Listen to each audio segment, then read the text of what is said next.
Hay lugares en este mundo donde el silencio tiene peso, donde la oscuridad no es solo ausencia de luz, sino una presencia tangible que te observa.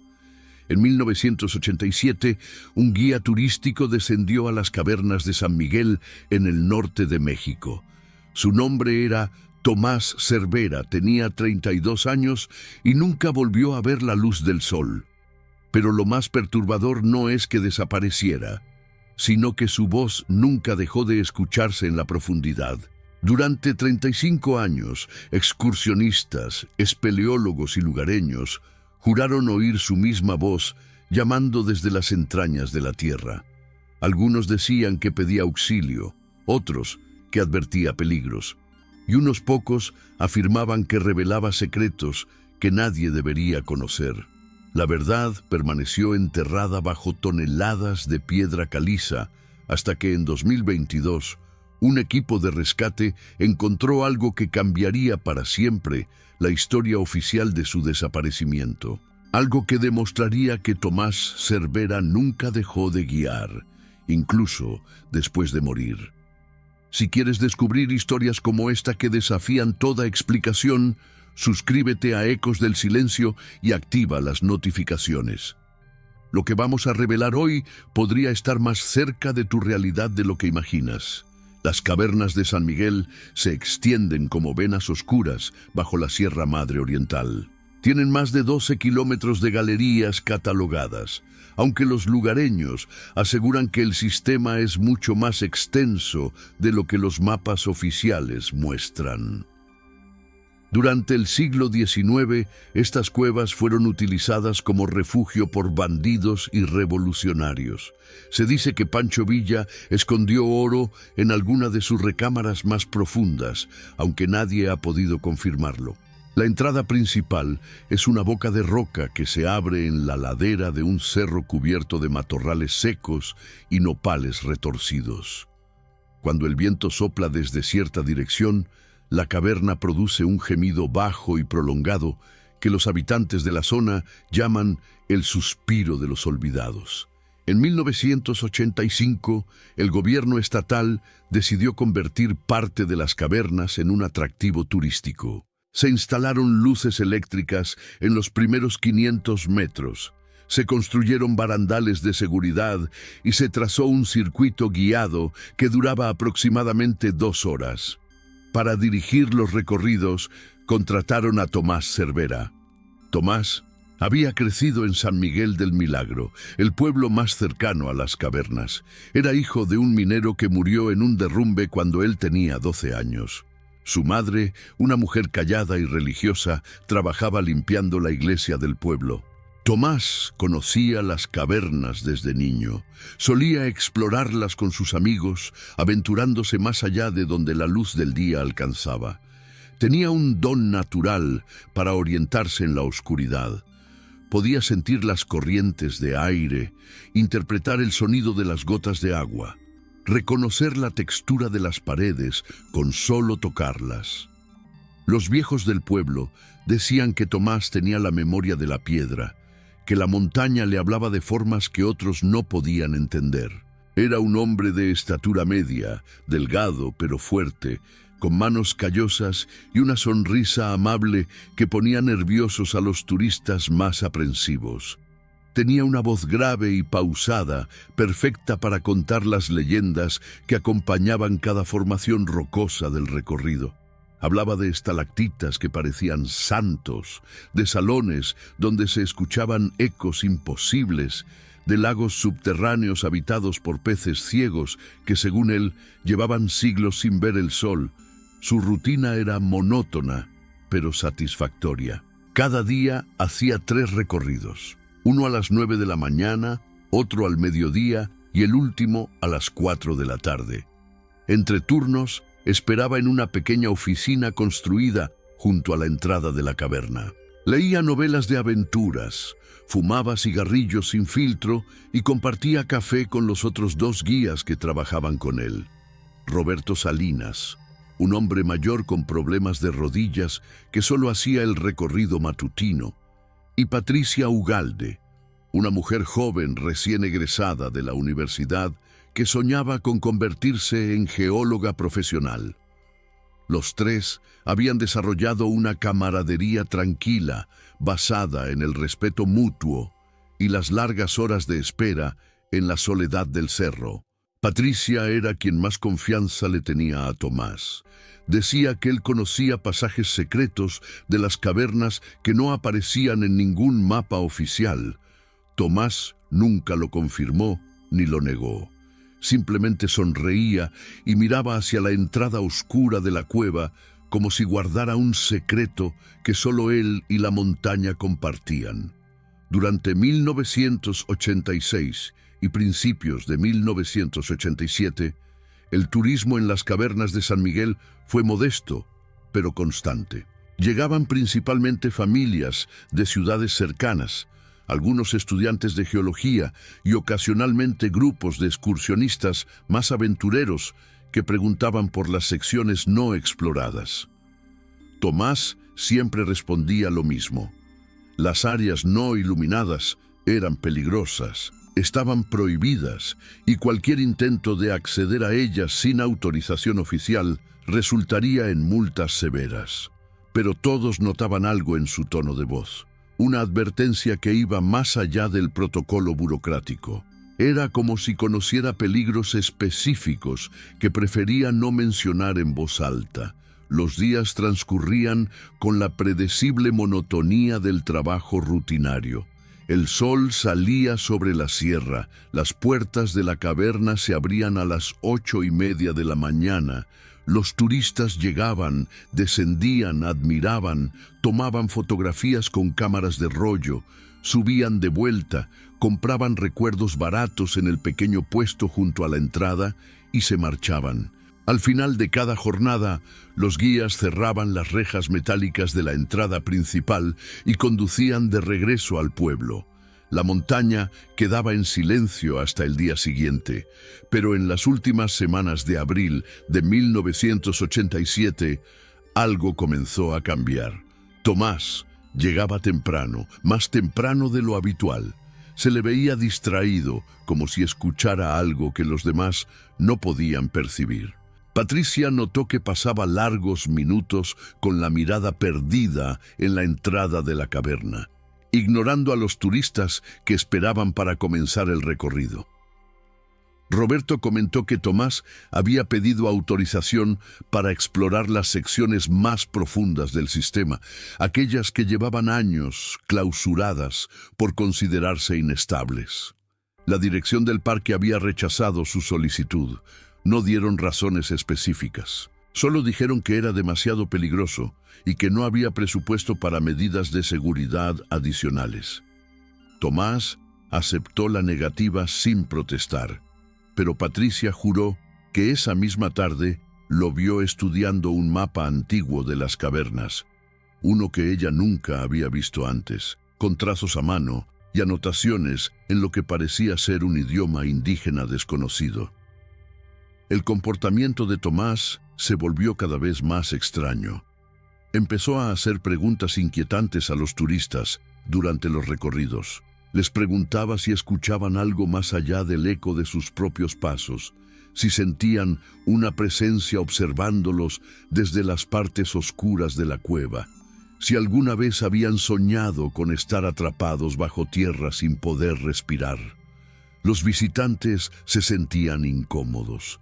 Algunos se quejaron. La administración le llamó la atención 2 veces en la misma semana. Roberto y Patricia intentaron hablar con él, preguntarle qué estaba sucediendo. Tomás solo respondía que la montaña le hablaba más claro que nunca, que había algo allá abajo, algo antiguo, algo que necesitaba ser encontrado, o liberado, o ambas cosas. Sus palabras no tenían sentido, pero el miedo en sus ojos era real. En una ocasión, Patricia lo encontró en la oficina a las 3 de la madrugada. Tomás estaba sentado en la oscuridad, mirando la entrada de la caverna. Le explicó que no podía dormir, que escuchaba voces cada vez que cerraba los ojos, voces que lo llamaban por su nombre desde lo profundo de la tierra. El 28 de abril de 1987 amaneció nublado. Las nubes grises se apilaban sobre la sierra como una advertencia silenciosa. Tomás llegó a las 6 de la mañana, 2 horas y media antes de su primer recorrido. Patricia lo vio llegar desde la ventana de su auto. Estaba estacionada cerca de la oficina porque había decidido madrugar para hablar seriamente con él. Necesitaba entender qué estaba pasando.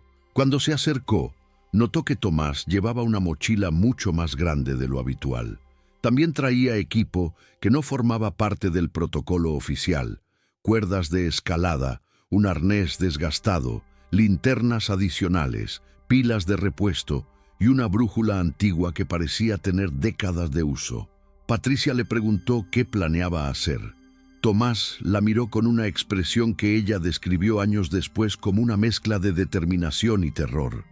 Le dijo que había encontrado algo en los mapas antiguos. Un pasaje sellado en 1952 después de que 3 personas murieran en un derrumbe. El informe oficial decía que el túnel colapsó por inestabilidad geológica, pero Tomás había hablado con sobrevivientes de aquella época que contaban otra versión. Decían que los 3 hombres no murieron aplastados por las rocas. Desaparecieron. Simplemente se desvanecieron en la oscuridad mientras exploraban una galería que, según registros coloniales, conectaba con una red de catacumbas prehispánicas. Patricia trató de razonar con él.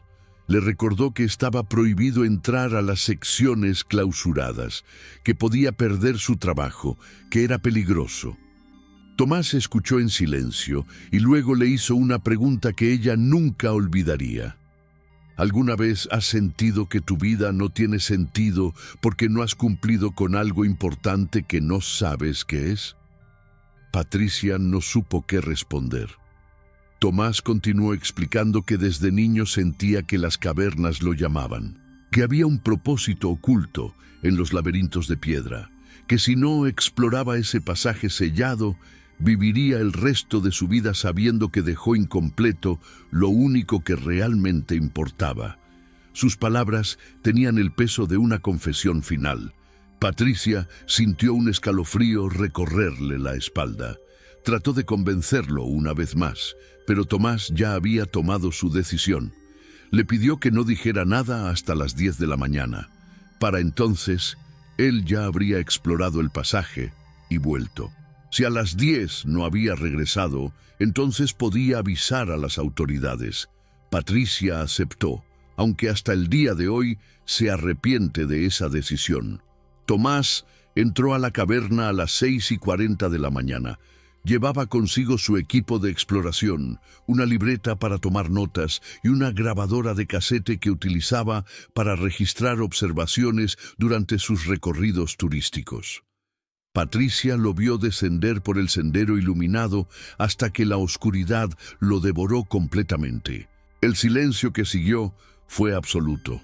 No había turistas esa mañana temprano. Roberto no llegaría hasta las 8. Patricia se quedó sola en la oficina, mirando el reloj cada 5 minutos, sintiendo crecer una ansiedad que no podía explicar. A las 7:30 escuchó un sonido extraño que venía de la entrada de la caverna. Era como un gemido profundo, gutural, que parecía surgir desde las entrañas de la montaña. No era el viento. El aire estaba quieto. Era algo más, algo orgánico. Patricia salió de la oficina y se acercó a la entrada. El sonido había cesado. Llamó a Tomás varias veces. Su voz rebotó en las paredes de piedra, produciendo un eco distorsionado que sonaba como múltiples voces superpuestas. No hubo respuesta. Roberto llegó a las 8. Patricia le contó lo que había pasado. Roberto, hombre pragmático y escéptico, dijo que Tomás probablemente estaba explorando y que volvería pronto, que era un profesional y conocía las cavernas mejor que nadie. Decidieron esperar hasta las 10, tal como Tomás había pedido. El primer grupo de turistas llegó a las 9. Eran 8 personas, una pareja de jubilados estadounidenses, una familia con 2 hijos adolescentes y 3 universitarios que estudiaban biología. Roberto hizo el recorrido. Patricia se quedó en la oficina, mirando la entrada, esperando ver la figura de Tomás emerger de la oscuridad. No sucedió. A las 10 en punto, cuando Tomás no había regresado, Patricia llamó a la administración del parque. Les explicó la situación. Hubo una pausa larga en el teléfono. Luego le pidieron que repitiera todo exactamente. Cuando terminó, le ordenaron que no dejara entrar a nadie más a la caverna y que esperara instrucciones. Llegaron 30 minutos después. El equipo de rescate inicial estaba compuesto por 4 hombres, 2 rangers del parque, un espeleólogo aficionado llamado Héctor Montes que trabajaba para la administración local y un paramédico. Descendieron a las 11 de la mañana siguiendo la ruta turística estándar. Patricia había explicado que Tomás planeaba explorar un pasaje clausurado cerca del cuarto salón, una zona conocida como la Cámara del Murmullo por los sonidos extraños que se escuchaban allí. El equipo llegó al punto indicado 30 minutos después. Encontraron la barrera metálica que sellaba el pasaje prohibido. Estaba abierta. Los candados yacían en el suelo. Alguien había forzado la entrada. Héctor Montes inspeccionó las marcas en el metal. Eran recientes, muy recientes. Llamaron a Tomás varias veces. Sus voces se perdieron en el laberinto de túneles oscuros que se extendían más allá de la barrera. No hubo respuesta humana, pero algo más sí respondió. Desde las profundidades llegó un sonido que helaba la sangre. Era la voz de Tomás, clara e inconfundible, gritando: «No entren, no es seguro, la montaña no los dejará salir». Los 4 hombres se miraron entre sí. El paramédico sugirió volver y traer más equipo. Los rangers estuvieron de acuerdo. Pero Héctor Montes, con años de experiencia en rescates subterráneos, notó algo extraño en la voz que habían escuchado. Sonaba distante, pero también había algo mecánico en ella, como si viniera de un altavoz o una grabación. Decidieron avanzar 50 metros más. Si no encontraban señales de Tomás, volverían de inmediato. Cruzaron la barrera metálica y entraron al túnel clausurado. La diferencia fue inmediata. El aire se volvió más frío, más pesado. Las paredes estaban cubiertas de una humedad viscosa que no habían visto en las secciones turísticas. El suelo descendía en un ángulo pronunciado. Tenían que avanzar con cuidado para no resbalar. A los 20 metros encontraron la primera pista, una linterna. Era la linterna estándar que utilizaban los guías.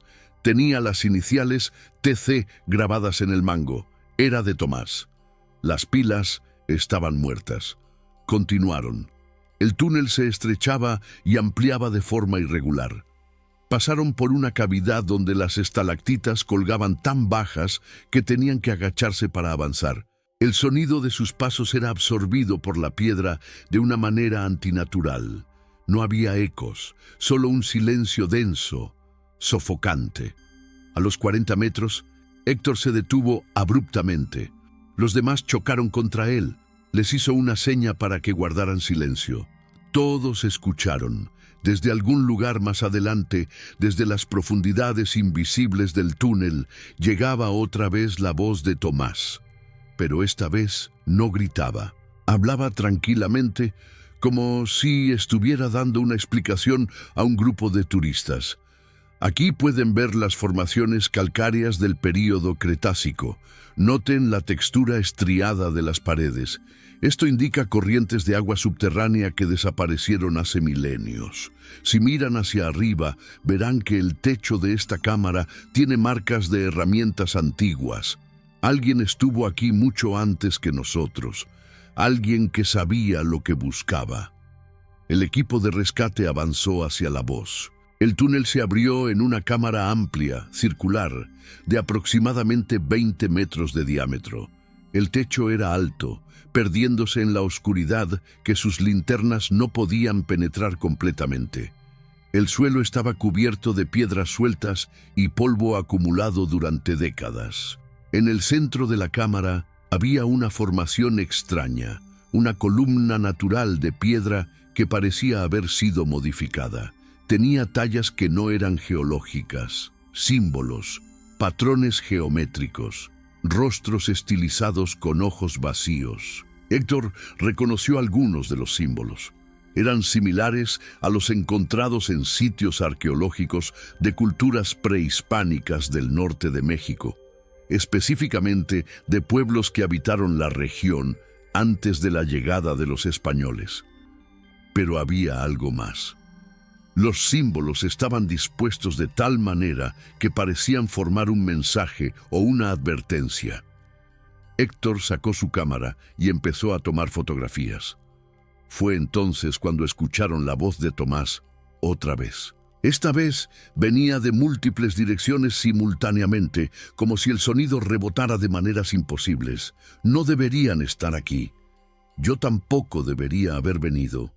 Ahora entiendo por qué sellaron este lugar. Lo que está abajo no puede salir, pero yo lo desperté. Lo siento mucho. La voz se cortó abruptamente. El silencio que siguió era absoluto, opresivo. Uno de los Rangers, un hombre llamado Julio Morales, con 15 años de experiencia en la sierra, sintió que algo lo observaba desde la oscuridad. Su linterna iluminaba las paredes, pero sentía que había espacios entre las rocas, grietas profundas donde la luz no alcanzaba y desde donde emanaba una sensación de presencia consciente. El paramédico, Francisco Ruiz, propuso volver. Héctor estaba de acuerdo. Habían encontrado la linterna de Tomás, habían escuchado su voz, pero no había señales físicas de él. La situación era más compleja de lo que habían imaginado. Necesitaban refuerzos, equipo especializado, quizás un equipo completo de espeleología con sonar y detectores de movimiento. Empezaron a retroceder cuando la voz de Tomás resonó de nuevo. Esta vez no hablaba español. Eran palabras en un idioma que ninguno de ellos reconoció. Sonaban guturales, antiguas, cargadas de una entonación ritual. Héctor Montes sintió un escalofrío recorrerle la columna. Había estudiado las lenguas indígenas de la región y aquello no se parecía a nada que hubiera escuchado antes. Salieron de la cámara. Subieron por el túnel lo más rápido que el terreno irregular les permitía. Cuando cruzaron nuevamente la barrera metálica y entraron al área turística iluminada, todos sintieron un alivio inmenso, como si hubieran escapado de algo que no podían definir, pero que sabían era real. Subieron a la superficie. Eran las 2 de la tarde. Patricia los esperaba junto con la administradora del parque, la directora regional y 2 oficiales de la policía estatal. Héctor Montes reportó lo que habían encontrado. Describió la cámara, los símbolos tallados, las voces de Tomás que parecían venir de todas partes y de ninguna. Los oficiales se mostraron escépticos.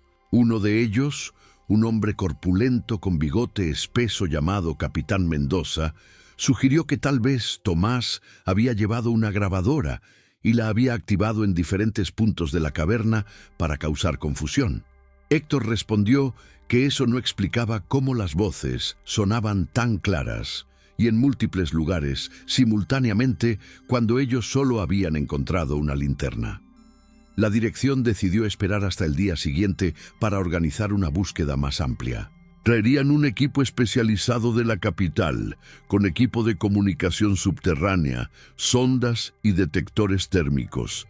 Mientras tanto, la caverna sería sellada.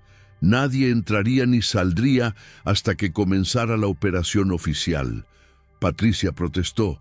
Dijo que Tomás podía estar herido, que cada hora contaba. La administradora fue inflexible. Ya habían arriesgado 4 vidas. No arriesgarían más sin el equipo adecuado. Patricia rompió en llanto. Roberto trató de consolarla. Le dijo que Tomás era resistente, que si alguien podía sobrevivir bajo tierra, era él. Pero las palabras sonaban huecas, incluso para él mismo. Esa noche Nadie en el pueblo de San Miguel del Milagro durmió tranquilo. Las noticias del desaparecimiento se habían esparcido rápidamente. Los habitantes más viejos sacudían la cabeza con expresión sombría.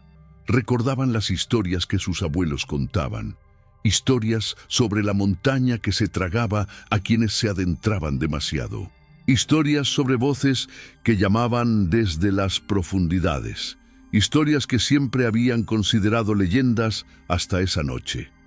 Al día siguiente, 29 de abril, llegó el equipo especializado.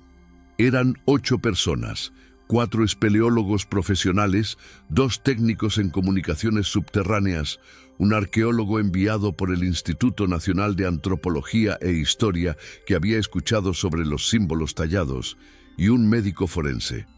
Descendieron a las 10 de la mañana. Llevaban equipo de última tecnación para 1987, walkie-talkies de largo alcance, detectores de movimiento por infrarrojo, sensores de dióxido de carbono y cámaras de video profesionales.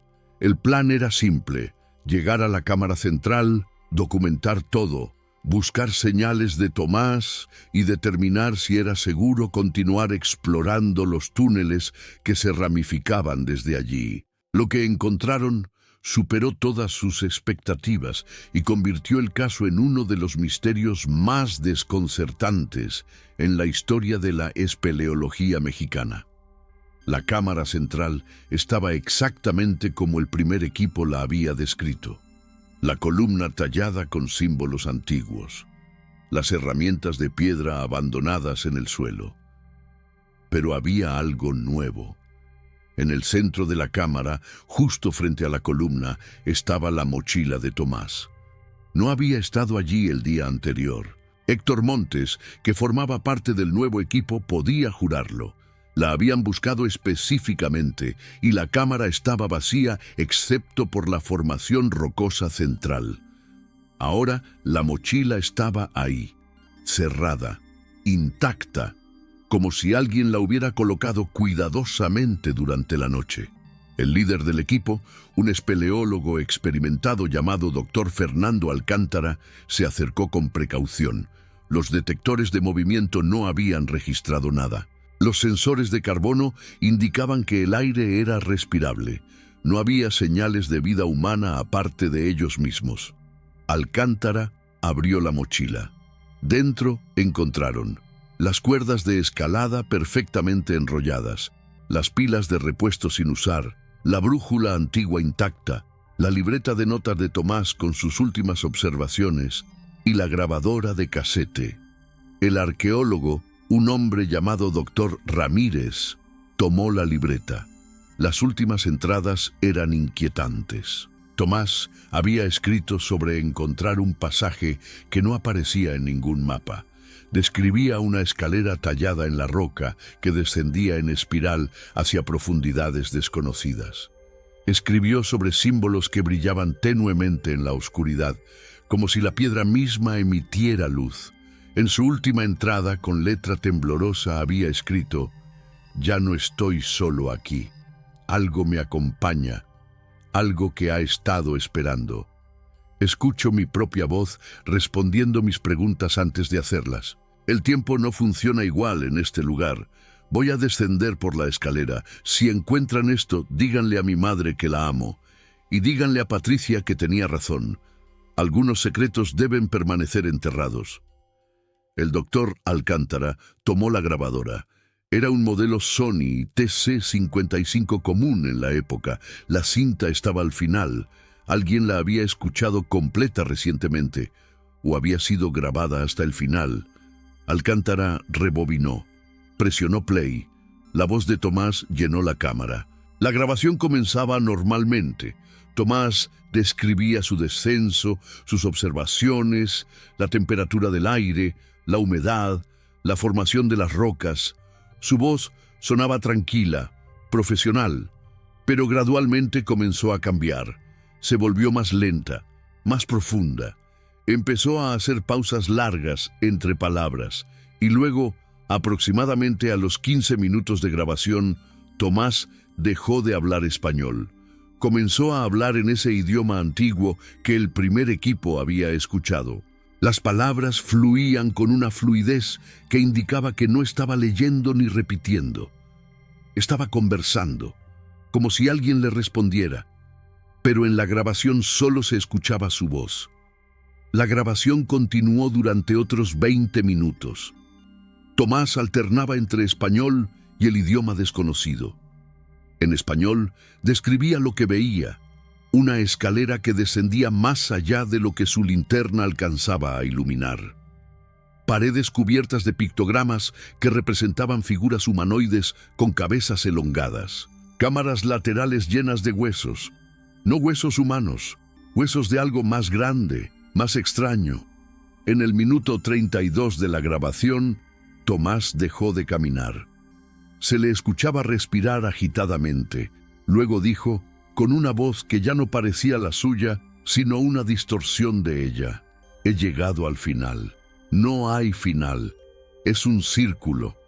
Siempre fue un círculo. Los que descendieron nunca subieron porque ya estaban abajo. Siempre estuvieron abajo. Ahora comprendo.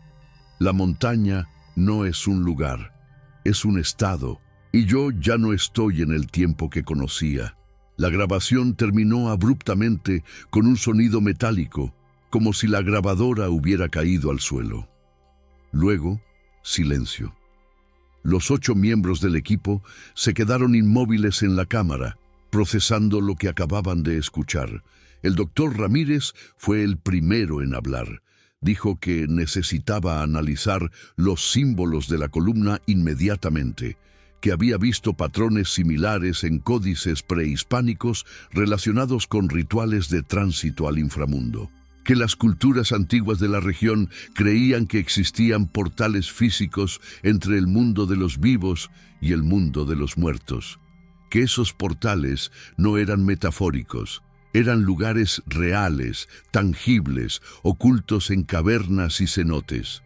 El doctor Alcántara ordenó establecer un campamento base en la cámara. Iban a explorar cada túnel que se ramificaba desde allí. Iban a encontrar la escalera que Tomás había mencionado.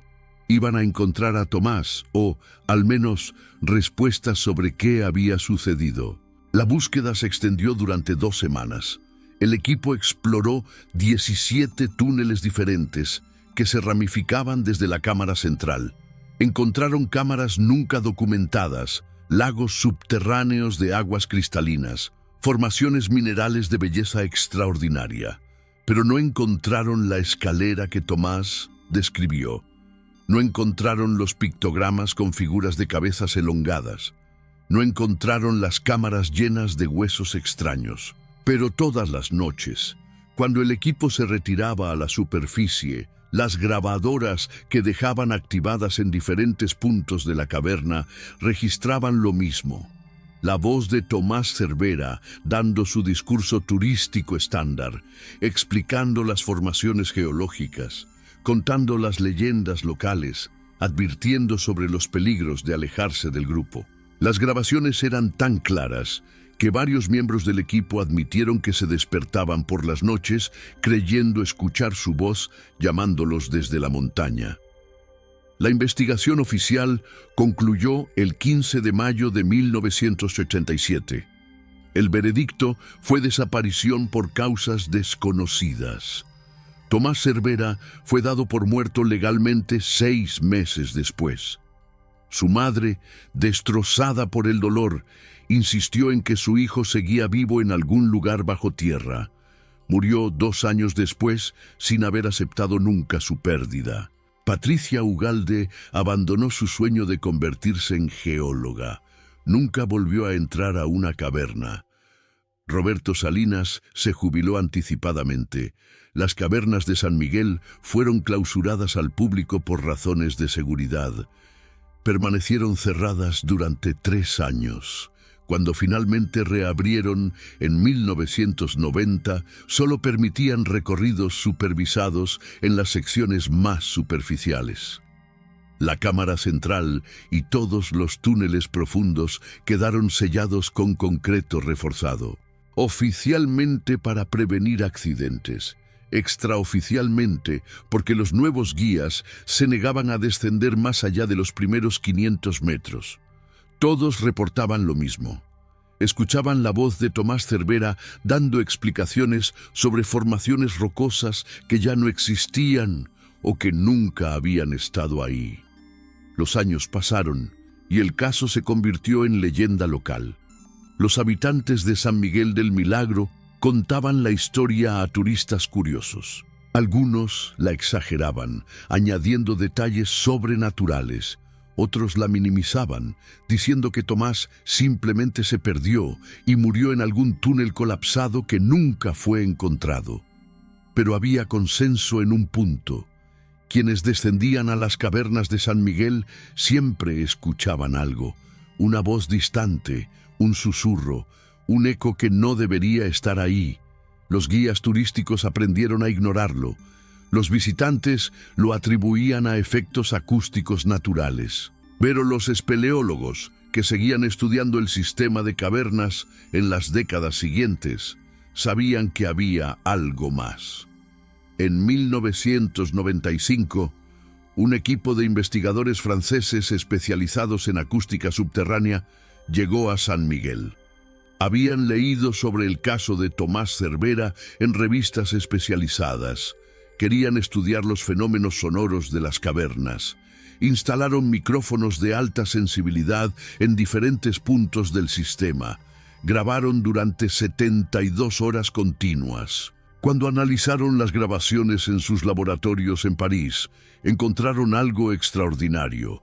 Había una frecuencia constante, casi inaudible para el oído humano, que resonaba a través de toda la red de túneles. Cuando aislaron esa frecuencia y la amplificaron, descubrieron que contenía patrones. No eran aleatorios, eran rítmicos, casi como un lenguaje. En 2003, con el avance de la tecnología digital, un grupo de estudiantes de ingeniería de la Universidad Autónoma de Nuevo León decidió hacer su proyecto de tesis sobre las cavernas de San Miguel.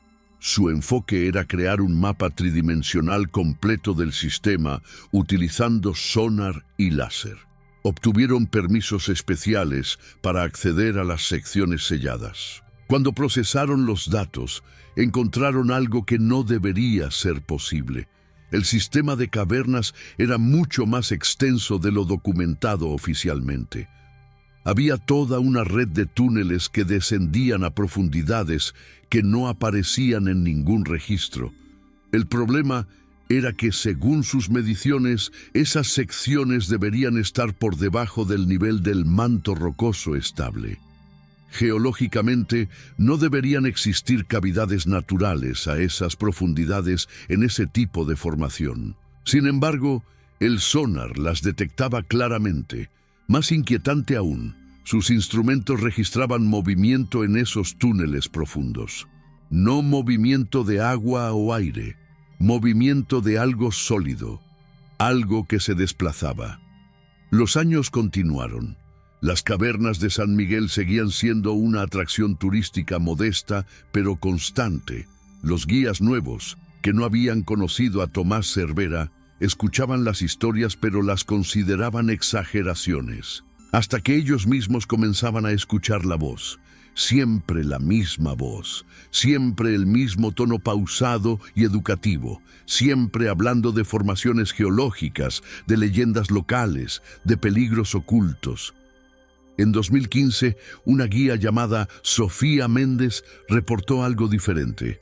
Durante un recorrido nocturno especial que ofrecían para grupos pequeños, escuchó la voz de Tomás no solo describiendo la cueva, sino respondiendo preguntas de turistas. Preguntas específicas que los visitantes estaban haciendo en ese momento. Uno de ellos preguntó si había agua potable en las cavernas. La voz de Tomás respondió desde la oscuridad. En las secciones profundas hay 3 manantiales subterráneos. El agua es pura, pero no deben beberla. Contiene minerales que alteran la percepción del tiempo. Sofía no había mencionado eso en ningún momento.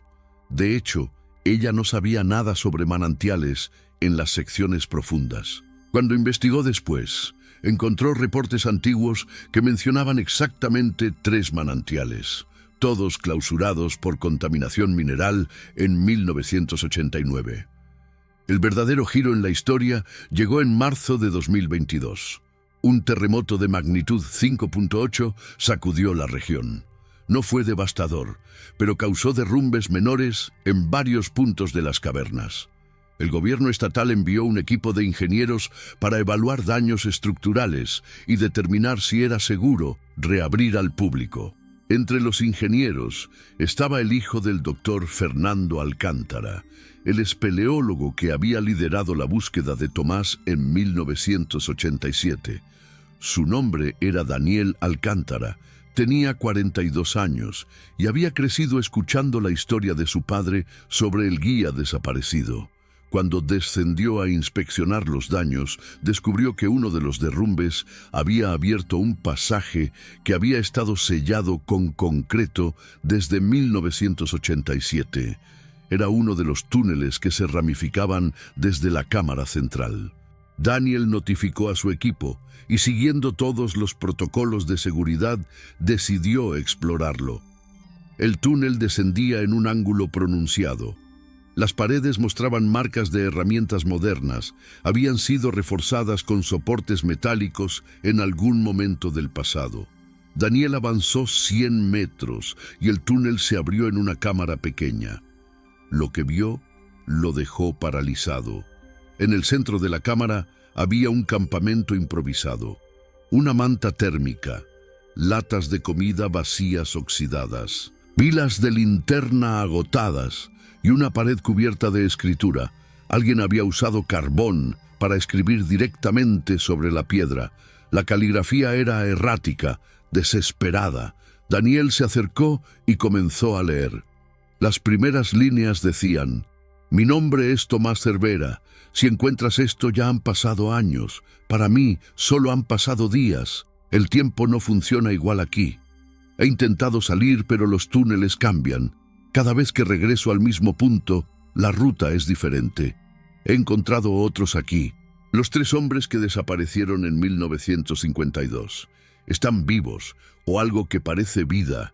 Me dijeron que la montaña los preserva, que mientras sirvan a su propósito, no envejecen, no tienen hambre, no tienen sed, solo guían a otros más profundo». Daniel fotografió cada palabra. Continuó leyendo. Tomás había escrito que encontró la escalera que describió en su libreta, que descendía miles de escalones tallados en espiral, que al fondo había una estructura, no natural, no humana, una construcción imposible de explicar con la tecnología conocida. Piedras encajadas con precisión milimétrica, formando patrones geométricos que dolían mirar. Símbolos que parecían moverse cuando los observabas directamente. Y en el centro de esa estructura, una habitación circular donde el tiempo perdía sentido. Tomás escribió que había entrado a esa habitación, que cuando salió, sus ropas estaban intactas, pero su piel tenía arrugas que no recordaba. Su reflejo en el agua de un charco le mostró a un hombre 20 años mayor, pero cuando tocó su rostro sentía la piel joven. Escribió que comprendió entonces que la montaña no era solo roca, era algo vivo, algo que existía en múltiples dimensiones simultáneamente, y quienes descendían demasiado profundo quedaban atrapados entre esas dimensiones. Las últimas líneas de la pared eran las más perturbadoras. He decidido descender de nuevo. No puedo volver. Mi cuerpo está en 1987, pero mi mente está en todos los tiempos, simultáneamente. Veo a los turistas que vendrán en el futuro. Los veo caminar por túneles que aún no existen. Los escucho hacer preguntas que todavía no han formulado. Y yo les respondo. Siempre respondo. Porque esa es mi función ahora. Soy el guía eterno de las cavernas de San Miguel. No busquen mi cuerpo. Ya no está donde lo buscan. Está en todas partes y en ninguna. Si escuchan mi voz bajo tierra, no es un eco. Soy yo, todavía cumpliendo mi deber, advirtiendo de peligros, explicando misterios, guiando en la oscuridad. Mamá, lo siento. Patricia tenía razón. Y a quien lea esto, no desciendan más. La montaña siempre busca nuevos guías. Daniel Alcántara salió de la cámara tambaleándose. Su equipo lo esperaba en la superficie. Cuando les contó lo que había encontrado, el silencio fue absoluto. Bajaron juntos 2 horas después con equipo fotográfico profesional. Documentaron todo, las escrituras, el campamento, los objetos abandonados. Enviaron muestras de los materiales para análisis de carbono 14. Los resultados fueron imposibles. Las latas de comida eran de una marca que dejó de fabricarse en 1986. La manta térmica era de un modelo militar de los años 80. Las pilas tenían códigos de manufactura que correspondían a 1987. Pero había algo más. En el carbón usado para escribir en las paredes, los análisis detectaron ADN. Lo compararon con el ADN de la madre fallecida de Tomás Cervera, obtenido de archivos médicos. Coincidencia del 99.8%. Era él. Había estado allí. Había escrito esas palabras. Pero cuándo exactamente era imposible determinarlo. El caso volvió a los titulares nacionales en 2022. La historia del guía que desapareció en 1987 y cuyo campamento fue encontrado 35 años después, capturó la imaginación pública. Los programas de televisión dedicaron especiales al tema. Los investigadores paranormales llegaron con sus equipos. Los escépticos ofrecieron explicaciones racionales que no convencían a nadie. Las autoridades decidieron sellar definitivamente las secciones profundas de las cavernas, esta vez con explosivos controlados. Colapsaron los túneles que descendían más allá de la cámara central. La operación fue documentada y transmitida en vivo. Miles de personas la siguieron por internet. Cuando detonaron la última carga explosiva, hubo un silencio. Luego, los sismógrafos registraron algo extraño, una vibración de baja frecuencia que duró exactamente 42 segundos. La misma frecuencia que los investigadores franceses habían detectado en 1995. Cuando la amplificaron digitalmente, escucharon con claridad la voz de Tomás Cervera diciendo una última cosa. Gracias por escuchar. Hasta la próxima visita. Hoy, 38 años después de su desaparecimiento, las cavernas de San Miguel del Milagro siguen abiertas al público. Los recorridos turísticos continúan. Los guías cuentan la historia de Tomás como parte del atractivo del lugar, y los visitantes, inevitablemente, escuchan su voz, a veces explicando formaciones geológicas, a veces advirtiendo sobre peligros, a veces simplemente saludando como lo haría cualquier guía amable con su grupo de turistas. Los habitantes del pueblo ya no se sorprenden, lo aceptan como parte de la naturaleza única de su montaña. Dicen que Tomás Cervera fue el mejor guía que las cavernas tuvieron, y que ahora, de alguna forma que nadie puede explicar, sigue siendo el mejor guía que tendrán, porque él nunca se fue realmente. Solo se transformó en parte permanente del laberinto de piedra que amó toda su vida. Patricia Ugalde, ya en sus 60 años, volvió a visitar las cavernas en 2023. Fue la primera vez que entró desde 1987. Durante el recorrido turístico, en la cámara principal, se quedó quieta escuchando. Los demás turistas continuaron adelante. Ella permaneció sola unos minutos. Entonces escuchó claramente la voz de Tomás, como si estuviera de pie junto a ella, susurrándole al oído: «Gracias por esperar, Patricia. Gracias por no olvidar. Ahora sabes que algunos de nosotros nunca nos vamos completamente de los lugares que nos definen. Estaré aquí, guiando, hasta que la última piedra de esta montaña se convierta en polvo». Ella lloró en silencio. Cuando salió a la superficie, les dijo a los periodistas que la esperaban, que había sentido paz por primera vez en 36 años, que sabía ahora que Tomás no estaba sufriendo, que había encontrado su propósito y que, de alguna manera extraña e inexplicable, había logrado lo que siempre quiso: ser recordado como el guía que nunca abandonó a sus visitantes. ¿Es real? ¿Es posible que la voz de un hombre desaparecido en 1987 siga resonando en las profundidades de las cavernas de San Miguel? La ciencia no tiene respuestas. La geología no puede explicar las anomalías temporales reportadas. La acústica no justifica cómo su voz aparece en grabaciones modernas con claridad imposible. Los escépticos dirán que es sugestión colectiva. Los creyentes dirán que hay dimensiones de la realidad que no comprendemos. Lo único indiscutible es que cada año miles de personas descienden a esas cavernas y casi todas escuchan algo. Una voz, un susurro, un guía invisible que conoce cada rincón de la oscuridad. Tomás Cervera se convirtió en lo que siempre fue destinado a ser: el guardián eterno de los secretos subterráneos, el hombre que guía desde las sombras, la voz que nunca se detiene.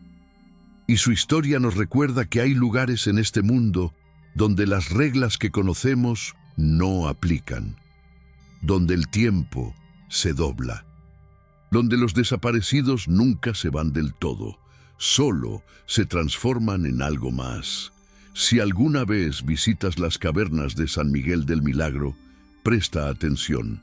Escucha más allá del eco de tus propios pasos, más allá del goteo del agua sobre piedra antigua, más allá del murmullo de otros visitantes. Y tal vez, solo tal vez, escucharás la voz de Tomás Cervera explicándote algo que solo él puede ver, dándote una advertencia que solo él puede dar, guiándote por un camino que solo él conoce.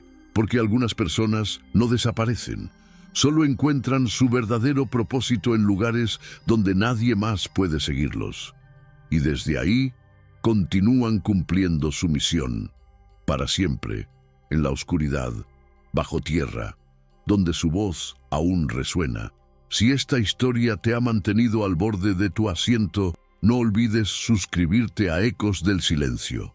Cada semana exploramos misterios que desafían toda explicación. Dale like si quieres que investiguemos más casos de desapariciones inexplicables. Y comparte este video con alguien que ame lo imposible. Porque el misterio de Tomás Cervera no ha terminado. Hay más escrituras en las paredes selladas. Hay más grabaciones que aún no se han analizado. Hay más respuestas esperando en la oscuridad. Y si las encontramos, tú serás el primero en saberlo. Aquí, en tu canal de lo inexplicable. Ecos del Silencio.